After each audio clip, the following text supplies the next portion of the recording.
Someday I'll look back on this. Maybe I'll enjoy it. Oh. The state of the shop I moved into. We went from, I would say around, well, it was about 1,600 square feet to this, which is cozy. Considering I wasted some of that, most of that 1,600 square feet with storage of junk I didn't need or didn't realize I didn't want. This has been a good exercise. You can see part of the progress I've already started. So the plan is get a little further, maybe paint this one. I don't know, but moving everything over to shelves I just built. Isn't that right, buddy? You inspecting? And trying to get things ready because I got things planned.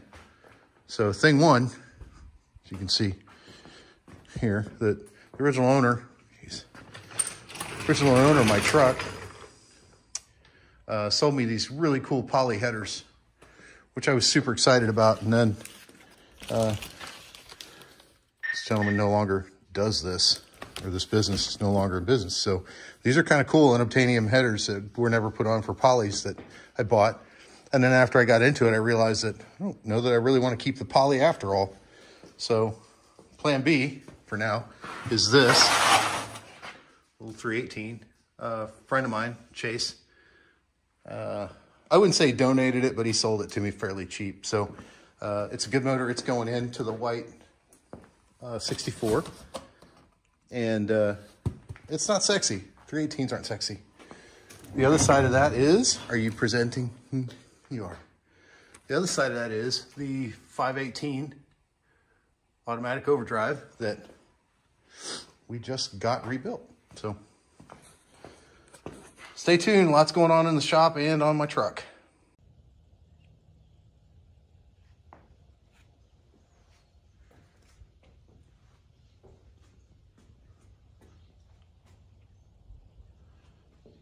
A little different from the last motor I pulled.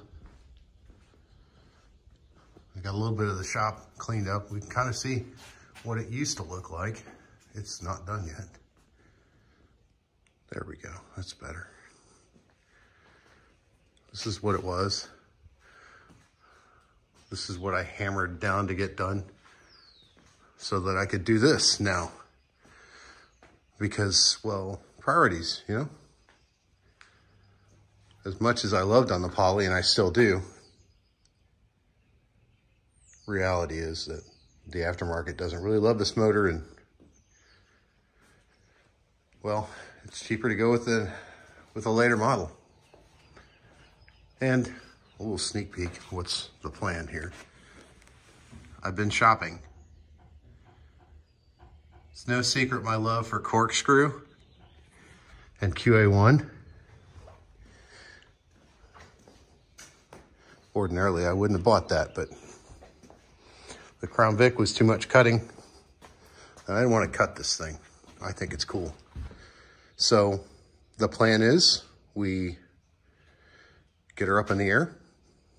I yank the poly and the transmission. The previous owner is interested and he wants it back. So we made out a little deal and he's going to get that back. Plus he's going to get my Ram Man disc brake set up and straight axles, which you can't really see, but you'll see more of those later. And we'll put a 518 overdrive and a little 318, nothing special, because I have something else planned.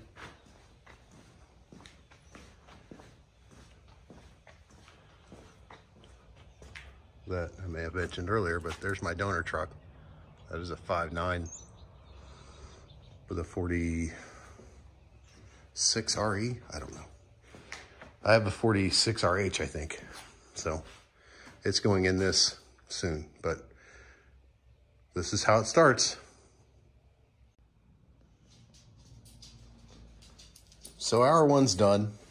I am moving kind of slow, trying to make a plan here. You can't see down in there real well, but there is a pretty serious oil leak going on. Not that I care, because this guy's going to go to somebody else. What you want, buddy? Oscar's done. He's ready to go inside, lay on a real bed. They're really simple. I love old trucks. They're so easy and simple. There was like positive and a field wire to the alternator, a hot wire to the coil, and fuel. That's it. I'll take out the, of course, the engine mounts. And what I was really looking at was the plan. Most of the hour has been scratching my head and staring at things. Really all I'm gonna do is drain that, leave everything intact. That area where the oil leak is down there, you can kind of see it. Let's see if I can get to it. Right, well, it's not gonna focus very well, but kind of back in that little hole there, you can kind of see where the transmission mount hits. I'm gonna saw that cross member right there. So all the Purist head are exploding right now. And the problem is you can't put a decent transmission in here with these cross members the way they are. You have to saw them anyway. So you can kind of see that one. There's a real simple down turn. It's got a nice big inside diameter where I could probably mount some nice cross member. It'll be fine. There's plenty of steel in there and I'm not concerned about it. It would probably, I don't know, if I was planning on doing this thing stock, it would matter. So it doesn't, I'm not, and it won't ever be stock again, I'm sure. So that's gonna be a wrap on day one. We'll get out here tomorrow when the neighbors won't be so sensitive to me making noise, and fire up a Sawzall and make quick work of the exhaust and that rear cross member. And then probably lift it out. It's not gonna take much, so.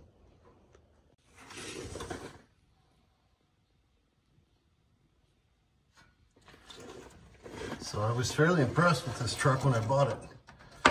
It was not that it wasn't rust, it was rust free, but that it really didn't have a lot of evidence that it had been monkeyed with. I like that because, well, I like to be the first monkey in the pile. So you look around it, it's fairly solid.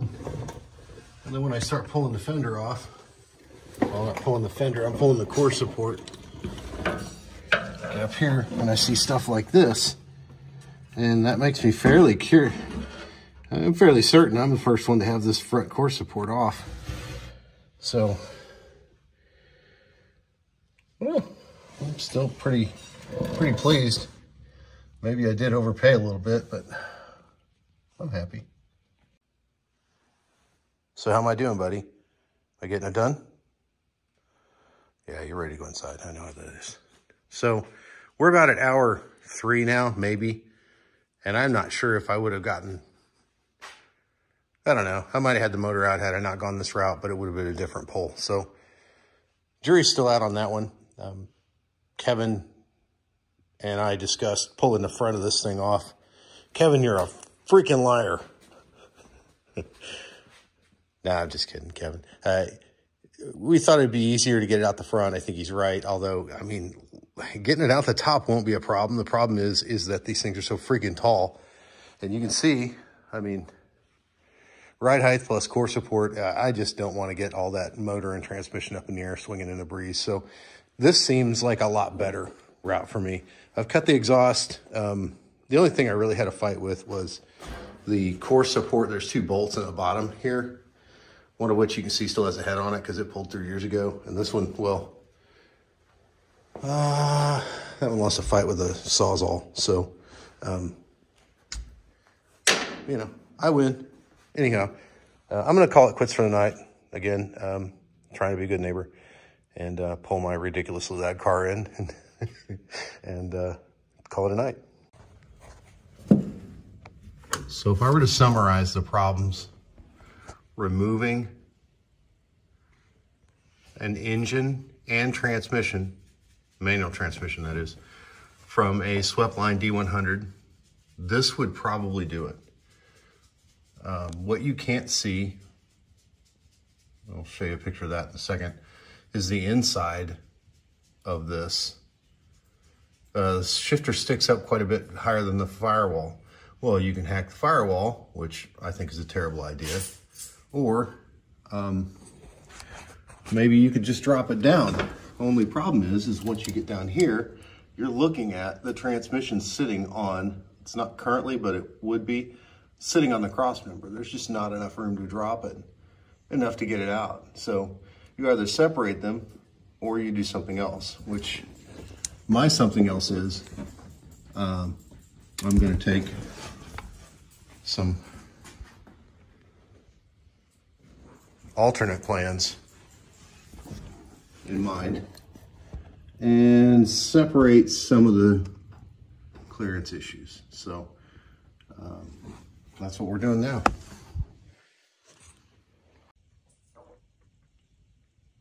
And I present to you a Cat House Customs Original D100 drop away cross member.